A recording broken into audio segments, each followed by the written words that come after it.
Radhe Krishna friends, welcome back to our YouTube channel. आज हम करने वाले हैं फिजिक्स के पीवाईक्यू और करेंगे क्वेश्चंस के साथ कॉन्सेप्ट को बिल्कुल क्लियर।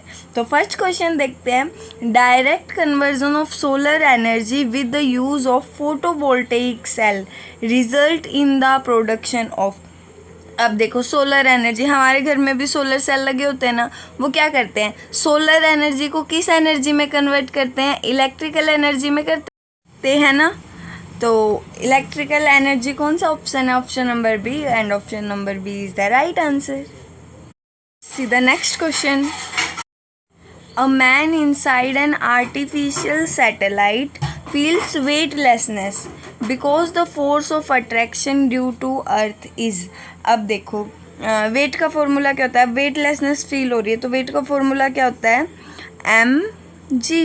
ठीक है, अब वेटलेसनेस फील होगी, इट मीन्स वेट कितना है, 0। जब भी तो वेटलेसनेस फील होगी ना, है ना। अब देखो, मास 0 हो सकता है क्या, बिल्कुल भी नहीं। तो 0 क्या हो सकता है, जी 0 हो सकता है ना। अगर जी 0 होगा तो प्रोडक्ट पूरा 0 और वेट 0 के इक्वल हो जाएगा। तो force of attraction due to earth क्या होगी, 0 एट दैट प्लेस। ठीक है, उस प्लेस पे जो फोर्स ऑफ अट्रैक्शन होगा ना अर्थ की वजह से, वो कितना होगा, 0, जिसकी वजह से आर्टिफिशियल सैटेलाइट में क्या होगी, वेटलेसनेस फील होगी। ओके, और उसके बाद देखो, ग्रेविटी को अफेक्ट करने वाले कुछ फैक्टर्स होते हैं, उसके बारे में भी हम पढ़ लेते हैं क्योंकि क्वेश्चन बन सकता है। तो सबसे पहले जो फैक्टर ग्रेविटी को अफेक्ट करता है, हाइट। ठीक है, हाइट इंक्रीज होती जाती है तो ग्रेविटी की वैल्यू क्या होती है, डिक्रीज। अब तुम सोचोगे हम तो जी की वैल्यू या तो 10 लेते हैं या फिर 9.8 ही यूज़ करते हैं, एज अ कॉन्स्टेंट इसको यूज़ करते हैं। तो हम इसकी वैल्यू इतनी हाइट पर यूज़ नहीं करते। 10,000 किलोमीटर के बाद इसकी हाइट क्या, इसकी जो ग्रेविटी है, मतलब ग्रेविटी क्या होने लग जाती है, डिक्रीज़ होने लग जाती है। 10,000 किलोमीटर के बाद अगर हाइट बढ़ती है ना, तो ग्रेविटी 9, 8.5 ऐसे होने लगती है। ठीक है, तो इसलिए हम ग्रेविटी की वैल्यू क्या यूज़ करते हैं, तो 9.8 या फिर 10 एज अ कॉन्स्टेंट। और अगर डेप्थ, मतलब कि हम अर्थ की डेप्थ में जाएंगे तो डेप्थ जितनी ज़्यादा इंक्रीज होगी, जी की वैल्यू उतनी क्या होगी, कम होती जाएगी। जैसे कि देखो, ये अर्थ है, इक्वेटर पे जो जी की वैल्यू होती है वो कितनी होती है, 0। ये बात याद रखनी है, इक्वेटर पे जी की वैल्यू 0 और पोल्स पे जी की वैल्यू होती है मैक्सिमम। ठीक है, यहाँ पे क्या होगी, मैक्सिमम वैल्यू होगी। ठीक है, और इसके बाद नेक्स्ट जो फैक्टर है वो क्या है, शेप।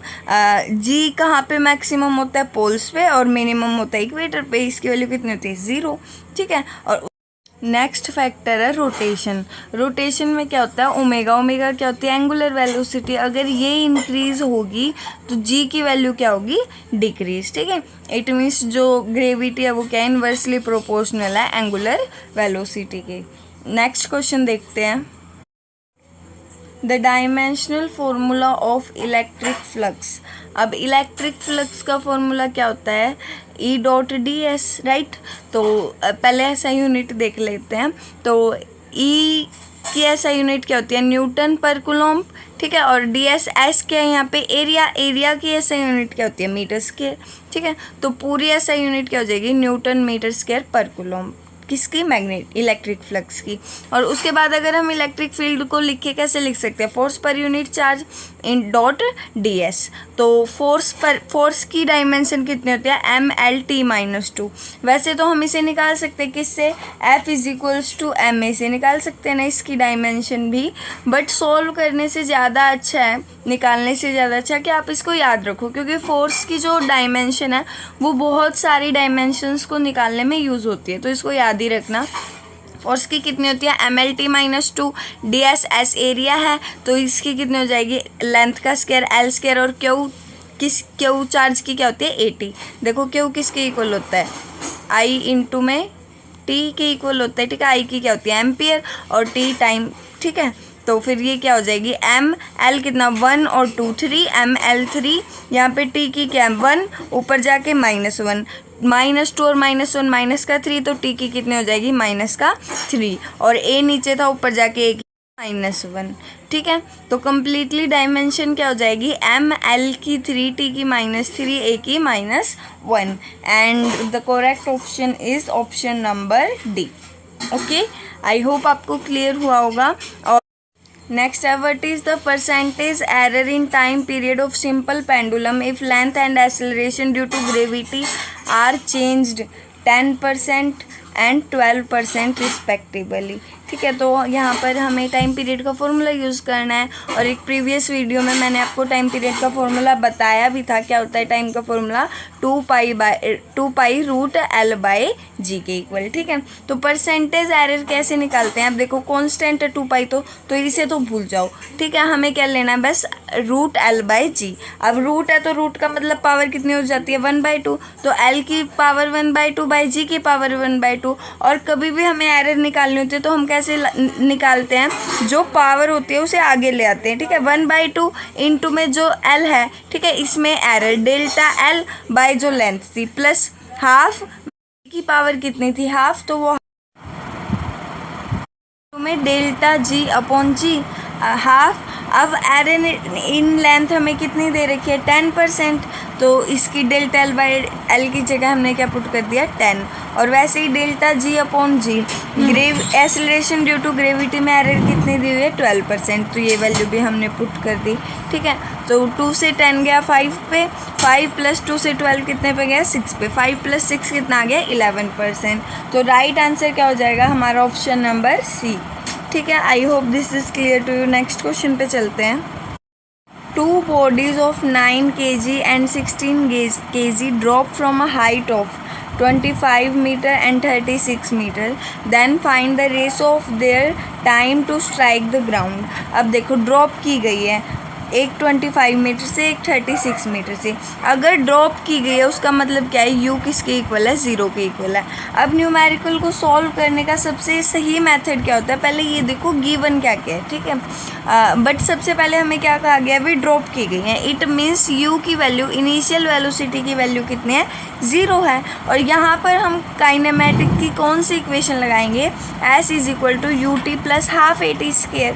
ठीक है, तो अब u तो 0 है तो ut की वैल्यू 0, तो s किसके इक्वल हो गया? ½ at²। तो यहाँ से अगर मैं t की वैल्यू निकालूंगी, 2 और a को उस साइड भेज दिया था मैंने पहले। ठीक है, तो s 2s/a आ गया, और t का स्केयर किसके इक्वल था? 2s/a।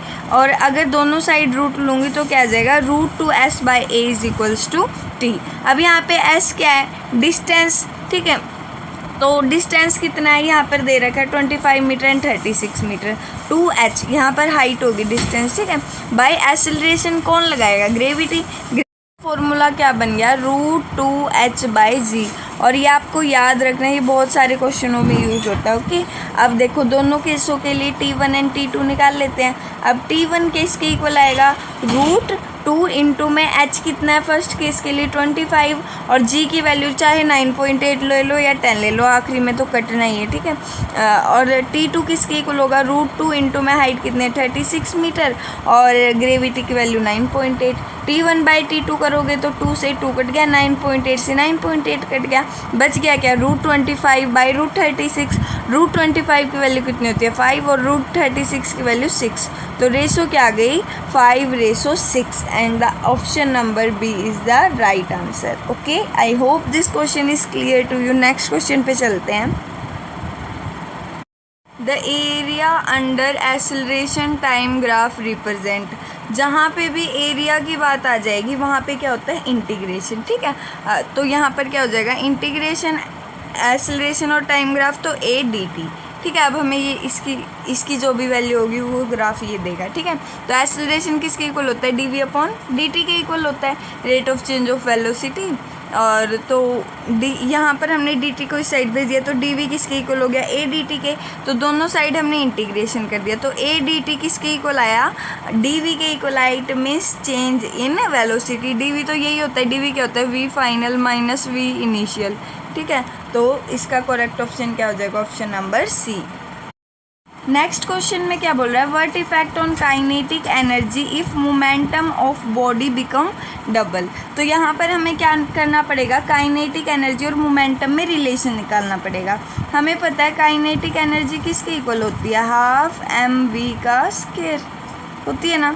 तो यहाँ पर हम क्या करेंगे? ऊपर नीचे m से मल्टीप्लाई कर देते हैं। ठीक है, कर सकते हैं ना। तो अब क्या हो जाएगा, एम स्केयर वी स्केयर, ठीक है। तो इसको हम कैसे लिख सकते हैं, half M V whole square, क्योंकि दोनों का स्केयर है ना, बाय एम।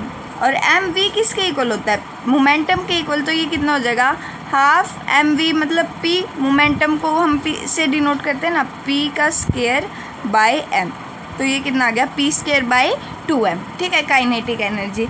अब अगर क्या कर रहे हैं, ये मोमेंटम को डबल कर रहे हैं। अगर ये मोमेंटम डबल हो गया तो 2p, और 2p का स्केयर कितना हो जाएगा, 4p का स्केयर। इट मीन्स जो काइनेटिक एनर्जी है वो कितने टाइम्स हो जाएगी, 4 टाइम्स, ठीक है। 2m तो कांस्टेंट ही रहेगा, क्योंकि मास में तो कोई चेंज हुआ नहीं है, सिर्फ और सिर्फ मोमेंटम में ही हुआ है, ठीक है। तो इसलिए हमने मोमेंटम का स्केयर कर दिया।